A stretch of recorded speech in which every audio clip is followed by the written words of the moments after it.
ಓಂ ಶ್ರೀ ಗುರುಭ್ಯೋ ನಮಃ. ಫ್ರೆಂಡ್ಸ್, ಎಲ್ಲರಿಗೂ ನಮಸ್ಕಾರ. ಅಗ್ನಿ ತತ್ವವನ್ನು ಹೊತ್ತಿಕೊಂಡು ಧೈರ್ಯ, ಸಾಹಸ ಮತ್ತು ಹಠದ ಪ್ರತೀಕವಾಗಿರುವ ಮೇಷರಾಶಿಯ ಆತ್ಮೀಯ ಬಂಧುಗಳೇ, ಇಂದು ನಿಮಗೆ ತಿಳಿಸಬೇಕಾದ ವಿಷಯ ಸಾಮಾನ್ಯವಲ್ಲ. ಇದು ನಿಮ್ಮ ಜೀವನದ ದಿಕ್ಕನ್ನೇ ಬದಲಾಯಿಸಬಲ್ಲ ಎಚ್ಚರಿಕೆಯ ಸಂದೇಶ. ನೀವು ಇತ್ತೀಚಿನ ದಿನಗಳಲ್ಲಿ ಕಾರಣ ಇಲ್ಲದೇನೆ ಹಣಕಾಸಿನ ಒತ್ತಡ, ಮನಸ್ಸಿನ ಅಶಾಂತಿ, ಕೆಲಸದಲ್ಲಿ ಅಡಚಣೆ, ಮನೆಯೊಳಗಿನ ಕಲಹಗಳನ್ನು ಅನುಭವಿಸ್ತಾ ಇದ್ದರೆ ಅದರ ಹಿಂದೆ ಒಬ್ಬ ಮಹಿಳೆಯ ನೆರಳು ಕೆಲಸ ಮಾಡ್ತಾ ಇದೆ ಎಂಬುದನ್ನು ನೀವು ತಿಳಿದುಕೊಳ್ಳಲೇಬೇಕು. ಈ ಮಹಿಳೆ ನಿಮ್ಮ ಮೇಲೆ ನಗುಮುಖ ತೋರಿಸಿದರೂ ಕೂಡ ಒಳಗೆ ನಿಮ್ಮ ಪ್ರಗತಿಯನ್ನು ಸಹಿಸಲಾಗದ ಮನಸ್ಸನ್ನು ಹೊಂದಿದ್ದಾಳೆ. ಮೇಷರಾಶಿಯವರೇ, ಅವಳ ಮಾತುಗಳು ಸಿಹಿಯಾಗಿದ್ದರೂ ಕೂಡ ಉದ್ದೇಶ ಮಾತ್ರ ವಿಷದಂತೆ ಇದೆ. ನೀವು ಈಗಲೂ ಎಚ್ಚೆತ್ತುಕೊಳ್ಳದೇ ಇದ್ದರೆ ಮುಂದೆ ಸಾಲ, ಅವಮಾನ, ನಷ್ಟ, ಸಂಬಂಧಗಳಲ್ಲಿ ಬಿರುಕು ಎಲ್ಲವೂ ಒಂದೇ ಸಮಯದಲ್ಲಿ ನಿಮ್ಮ ಮೇಲೆ ಬೀಳುವ ಸಾಧ್ಯತೆ ಇದೆ. ವಿಶೇಷವಾಗಿ ಜನವರಿ ತಿಂಗಳ ನಂತರ ನಿಮ್ಮ ಜೀವನದಲ್ಲಿ ದೊಡ್ಡ ತಿರುವುಗಳು ಬರಲಿವೆ.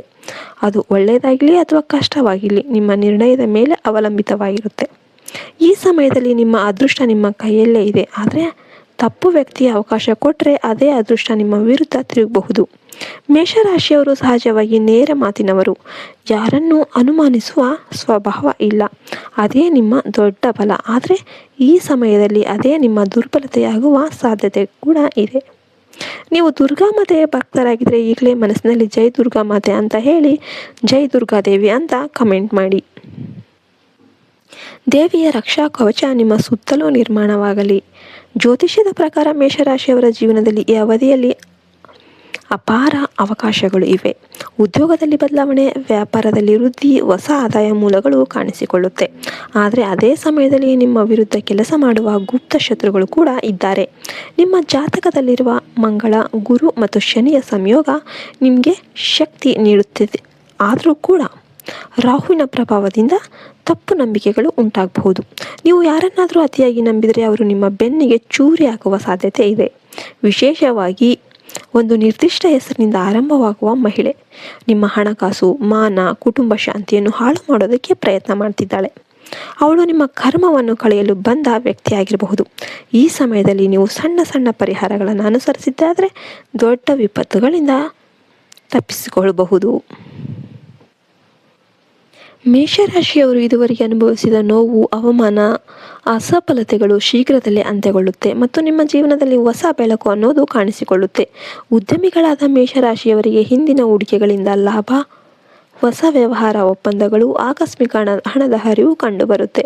ಕೆಲಸ ಸ್ಥಳದಲ್ಲಿ ನಿಮ್ಮ ಮಾತಿಗೆ ಮೌಲ್ಯ ಹೆಚ್ಚಾಗುತ್ತೆ. ನಿಮ್ಮ ನಿರ್ಣಯಗಳನ್ನು ಇತರರು ಅನುಸರಿಸುವ ಸಮಯ ಬರುತ್ತೆ. ನಿಮ್ಮ ರಾಶ್ಯಾಧಿಪತಿ ಮಂಗಳನ ಶಕ್ತಿಯಿಂದ ಧೈರ್ಯ ಹೆಚ್ಚಾಗುತ್ತೆ. ಆದರೆ ಕೋಪವನ್ನು ನಿಯಂತ್ರಿಸ್ತಿದ್ರೆ ಅದೇ ನಿಮ್ಮ ಶತ್ರುವಾಗುತ್ತೆ.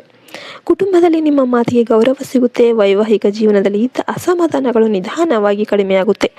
ಗುರುಬಲದಿಂದ ಪ್ರಭಾವಿ ವ್ಯಕ್ತಿಗಳ ಪರಿಚಯ, ವಿವಾಹ ಯೋಗ, ಸಂತಾನ ಭಾಗ್ಯ ಕೂಡ ಬಲವಾಗುತ್ತೆ. ನೀವು ಹಿಂದೆ ಕಳೆದುಕೊಂಡದ್ದನ್ನೆಲ್ಲ ಮರಳಿ ಪಡೆಯುವ ಸಮಯ ಇದು. ನಿಮ್ಮನ್ನು ತಿರಸ್ಕರಿಸಿದವರು, ನಿರ್ಲಕ್ಷಿಸಿದವರು ಮತ್ತೆ ನಿಮ್ಮ ಜೀವನಕ್ಕೆ ಬರ್ತಾರೆ. ಆದರೆ ಈ ಬಾರಿ ಅವರನ್ನು ನಿಮ್ಮ ಜೀವನದ ಗಡಿಯೊಳಗೆ ಬಿಡಬೇಕಾ ಇಲ್ವಾ ಎಂಬ ನಿರ್ಣಯ ನಿಮ್ಮದಾಗಿರುತ್ತೆ. ದೇವರು ನಿಮಗೆ ಸತ್ಯವನ್ನು ಕಾಣುವ ಕಣ್ಣು ಕೊಟ್ಟಿದ್ದಾನೆ. ಈ ಅವಧಿಯಲ್ಲಿ ಆಕಸ್ಮಿಕವಾಗಿ ಹಣ ನಿಮ್ಮನ್ನು ಹುಡುಕಿಕೊಂಡು ಬರ್ಬೋದು. ಪರಿಶ್ರಮಕ್ಕೆ ತಕ್ಕ ಪ್ರತಿಫಲ ಅನ್ನೋದು ಸಿಗುತ್ತೆ. ನಿಮ್ಮನ್ನು ಅವಮಾನ ಮಾಡಿದವರೇ ಮುಂದೆ ನಿಮ್ಮ ಮುಂದೆ ತಲೆಬಾಗಿ ಮಾತನಾಡುವ ಸಂದರ್ಭ ಬರುತ್ತೆ. ಧನಲಕ್ಷ್ಮಿ ದೇವಿಯ ಅನುಗ್ರಹದಿಂದ ಹಣಕಾಸಿನ ಸ್ಥಿತಿ ಬಲಗೊಳ್ಳುತ್ತೆ. ಮೇಷರಾಶಿಯವರು ಹೊರಗೆ ಕಠಿಣವಾಗಿ ಕಾಣಿಸಿಕೊಂಡರೂ ಕೂಡ ಒಳಗೆ ತುಂಬ ಸಂವೇದನಾಶೀಲರು. ಆದರೆ ಗುರಿ ಇಟ್ಟರೆ ಅದನ್ನು ಸಾಧಿಸಿಯೇ ಬಿಡ್ತಾರೆ. ವಿದೇಶ ಪ್ರಯಾಣ, ತಾಂತ್ರಿಕ ಕ್ಷೇತ್ರ, ಸೇನಾ, ಪೊಲೀಸ್, ಇಂಜಿನಿಯರಿಂಗ್, ಕ್ರೀಡಾ ಕ್ಷೇತ್ರಗಳಲ್ಲಿ ಮೇಷರಾಶಿಯವರಿಗೆ ಯಶಸ್ಸು ಸಿಗುತ್ತೆ. ಆರೋಗ್ಯದ ವಿಷಯದಲ್ಲಿ ಜಾಗರೂಕತೆ ಅಗತ್ಯ. ಕೋಪ ಮತ್ತು ಒತ್ತಡವನ್ನು ಕಡಿಮೆ ಮಾಡಿಕೊಳ್ಬೇಕು. ಧ್ಯಾನ ಮತ್ತು ಪ್ರಾಣಾಯಾಮವನ್ನು ಜೀವನದಲ್ಲಿ ರೂಢಿಸಿಕೊಳ್ಬೇಕು. ಆದರೆ ಒಂದು ಎಚ್ಚರಿಕೆ, ಮುಂದಿನ ದಿನಗಳಲ್ಲಿ ಸ ಅಥವಾ ಕ ಅಕ್ಷರದಿಂದ ಆರಂಭವಾಗುವ ಹೆಸರಿನ ಮಹಿಳೆಯೊಂದಿಗೆ ಅತಿಯಾದ ಆತ್ಮೀಯತೆ, ರಹಸ್ಯ ಹಂಚಿಕೆ ನಿಮಗೆ ಅಪಾಯಕಾರಿ ಆಗಿರಬಹುದು. ಅವಳು ನಿಮ್ಮ ಮನಃಶಾಂತಿಯನ್ನು ಕೆಡಿಸಲು ಬಂದ ವ್ಯಕ್ತಿಯಾಗಿರಬಹುದು. ಯಾವುದೇ ಕಾರಣಕ್ಕೂ ನಿಮ್ಮ ಹಣಕಾಸಿನ ವಿಚಾರ, ವೈಯಕ್ತಿಕ ನೋವುಗಳನ್ನು ಅವಳೊಂದಿಗೆ ಹಂಚಿಕೊಳ್ಳೋದಕ್ಕೆ ಹೋಗಬೇಡಿ. ದೃಷ್ಟಿದೋಷ ಮತ್ತು ದುಷ್ಟ ಶಕ್ತಿಯಿಂದ ರಕ್ಷಣೆಗಾಗಿ ಮನೆಯನ್ನು ಉಪ್ಪು ಮತ್ತು ಅರಿಶಿನ ಹಾಕಿ ಸ್ವಚ್ಛಗೊಳಿಸಿ. ಮನೆ ಬಾಗಿಲ ಬಳಿ ಅಲೋವೆರಾ ಗಿಡ ನೆಡಿ. ನಿಂಬೆಹಣ್ಣು ಮತ್ತು ಮೆಣಸಿನಕಾಯಿ ಉಪಾಯ ಮಾಡಿ. ದೃಷ್ಟಿ ಗಣಪತಿಯ ಫೋಟೋ ಪೂಜಿಸಿ. ಪ್ರತಿ ಮಂಗಳವಾರ ಹನುಮಂತನಿಗೆ ದೀಪ ಹಚ್ಚಿ. ಶನಿವಾರ ಶನಿದೇವನಿಗೆ ಎಳ್ಳೆಣ್ಣೆ ದೀಪ ಹಚ್ಚಿ. ಇದರಿಂದ ನಿಮ್ಮ ಜೀವನದಲ್ಲಿರುವ ಎಲ್ಲ ಅಡ್ಡಿಗಳು ಎಲ್ಲ ಹೋಗಿ ನಿಧಾನವಾಗಿ ಎಲ್ಲವೂ ದೂರವಾಗುತ್ತೆ. ಮೇಷರಾಶಿಯವರೇ, ಮುಂದೆ ನಿಮ್ಮ ಜೀವನ ಧೈರ್ಯ, ಯಶಸ್ಸು, ಐಶ್ವರ್ಯ ಮತ್ತು ಗೌರವದಿಂದ ತುಂಬಿರುತ್ತೆ. ಈ ವಿಶೇಷ ಮಾಹಿತಿ ನಿಮಗೆ ಉಪಯುಕ್ತ ಆಯಿತು ಅಂತ ದಯವಿಟ್ಟು ಲೈಕ್ ಮಾಡಿ, ಶೇರ್ ಮಾಡಿ, ಸಬ್ಸ್ಕ್ರೈಬ್ ಮಾಡಿ. ಮತ್ತು ನಮ್ಮ ಚಾನಲ್ಗೆ ಸಬ್ಸ್ಕ್ರೈಬ್ ಮಾಡೋದನ್ನು ಮರಿಬೇಡಿ. ಜೈ ಹಿಂದ್, ಜೈ ಭಾರತ್ ಮಾತೆ. ಹರಿ ಓಂ ತತ್ಸತ್. ಸರ್ವೇ ಜನ ಸುಖಿನೋ ಭವಂತು.